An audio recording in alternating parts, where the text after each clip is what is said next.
Господи, Исусе Христе, Сине Божи, помилуй меня грешного. В името на Отца и Сина и Светлия Дух. Возлюбени Христа Бога, братя и сестри,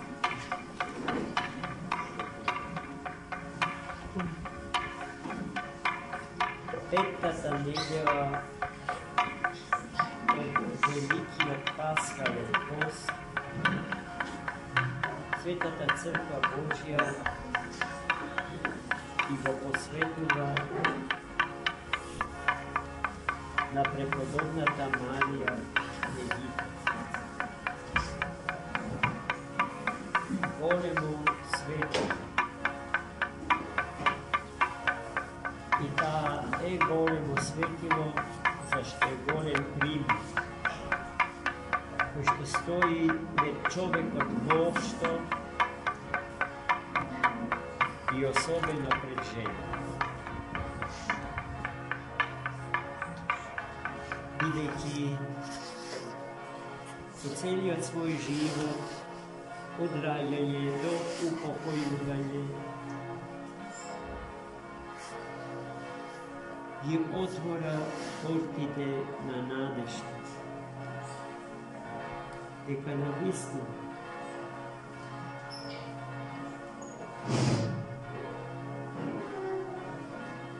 само на Бога му е можно тоа што на човекот не му е можно. А тоа што е повеќе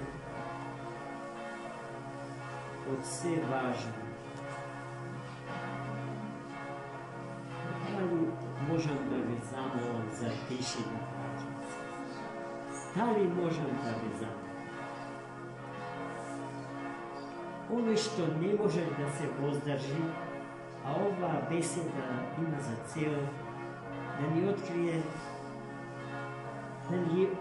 да ни открие тајната на меѓучовечките односи во литургиската заедница и надвор. Ако не сме способни за тоа, најдобро е да излезиме надвор. И најчесно е вистината, бидејќи во оваа тишина Господња, во која што човекот подобро од кога годе и даде, го слуша решењето на Духот Свет, а тој дише таму каде што тој сам. Грев голем да се бранува воздух, да се смета и да му се посметува на увото на другиот, на ближиот, заинтересирано да го чуе гласот Божи.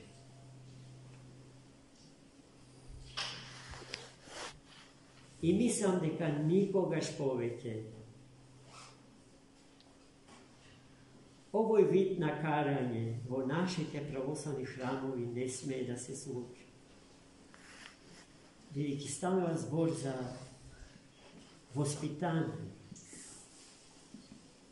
за обична, елементарна граѓанска култура на живење.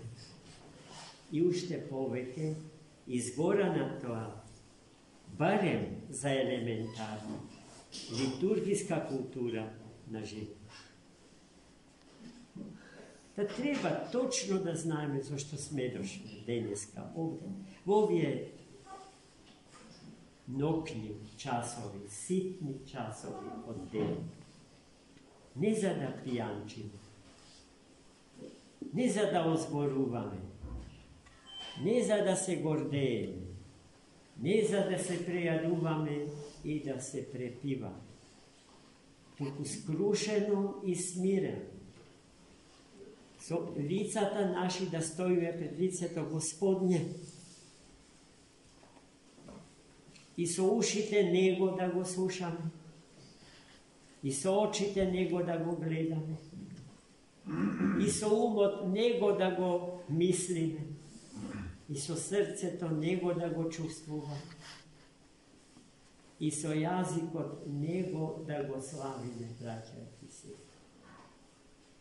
ве молам, никогаш повеќе во вашиот живот, да не си дозволите врева за време на светиот литургиски живот. Ова нека ви биде моја поука и моje карање, ако сакате. Потоа запаметете покарањето, полошотилакот му, зашто јас сум навистина многу лош човек. И тоа никој од вас не го знае. Еден Господ го знае. А јас сега, кога ви се исповедам дека сум лош, вие си верите глупост. Само тој тоа не. А сега да се вратам назад. Ако не сум се изгубил со умов мој некаде на друго место.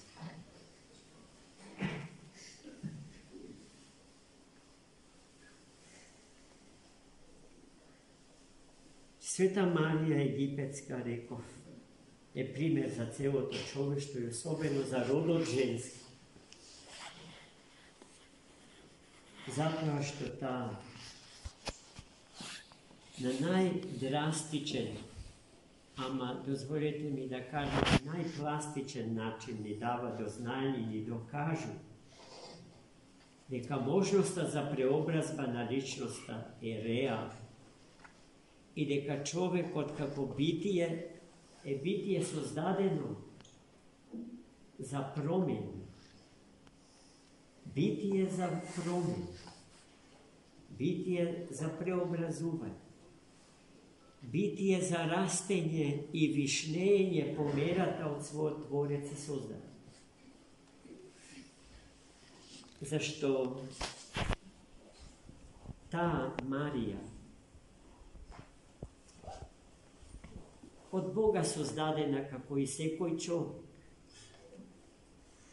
беше создадена од Него и украсена со неброени дарови. Еден од многуте дарови беше незината неземна убавина. Но таа дарот на убавината Божја го злоупотреби. Не го употреби во слава на Творецот, туку го злоупотреби така што уништи неброени бракови и семејства. Со својата убавина не привлекуваше кон Бога и не водеше кон Бога, туку прелестуваше, убиваше. А зашто, брати и сестри? За пари и отмен живот. Се она по што копне душата на современиот човек. Пари, висок стандард, удобен и комфорен живот. Кога ја разбра својата душегубна улога среде египчаните, да решително се откажа од себе си и од својот стар живот. Го презре среброто, богатствата, се што стекна, така што на коцка ја стави душата своја и своето спасение. И отиде во пустина.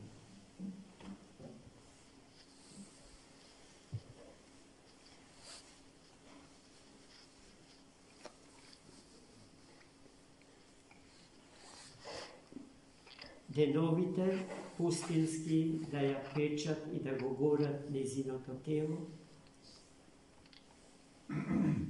а ноките пустински да ја мрзнеат душата незина. Од минус 50 до плюс 50 степени. Тоа е температурната разлика во која што таа пребивала сосема го помеѓу пустинскиот песок и небо.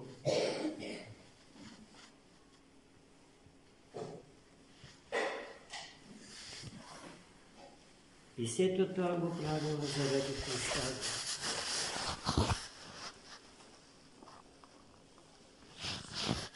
До средбата со старецот Зосима, таа целосно се предавала себе си Богу, без можност да се причести како што ние денеска се причести. Но еден голем старец на пустињата вели дека таа телото свое, Духом Святим го претвораше во тело Христово и крвта своја Духом Святим ја претвораше во крв Христова. И причестувајќи се самата со себе си, со Христа Господа се причестува. Но човештвото и христијаните не се индивидуалци, тие се заедница на живи и конкретни личности, собрани околу Христа Господа. И токму затоа Господ на крајот од незиниот живот благослови да се сретне со големиот пустински старец Зосим, кој што отиде со путир во рака, ја причести и ја причисли код монашката заедница на египетските пустиножители. И денес имаме неброени Марии египетски, непокаени, неокаени, се повеќе ги има. Нашите градови и села се преполни со такви сподоби. Светот и човештвото плаче и липа, принесувајќи горешни молитви. Таквите да се вразумат, да им се вратат на сопрузите, а тие на сопругите, зашто проституцијата не е само женска, таа е и машка. И дотаму се стигна што сега имаме смеси од машко-женски и женско-машки, проститутски односи. Господ да ни спаси. Најмили мои, денеска читавме едно прекрасно Евангелие. Евангелието напишано од раката на светиот апостол и евангелист Марк, во кое што Христос не учи како да ги градиме нашите меѓусебни односи.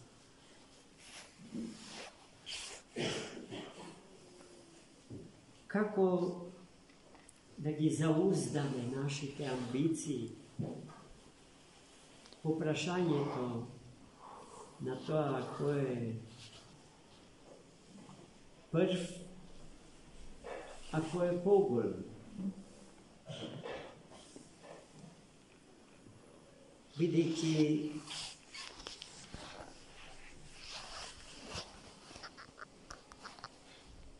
од мали нозе нашите родители и широката обществена заедница во која што живееме и растеме не учат дека треба да бидеме први и поголеми и до тоа првенство и големина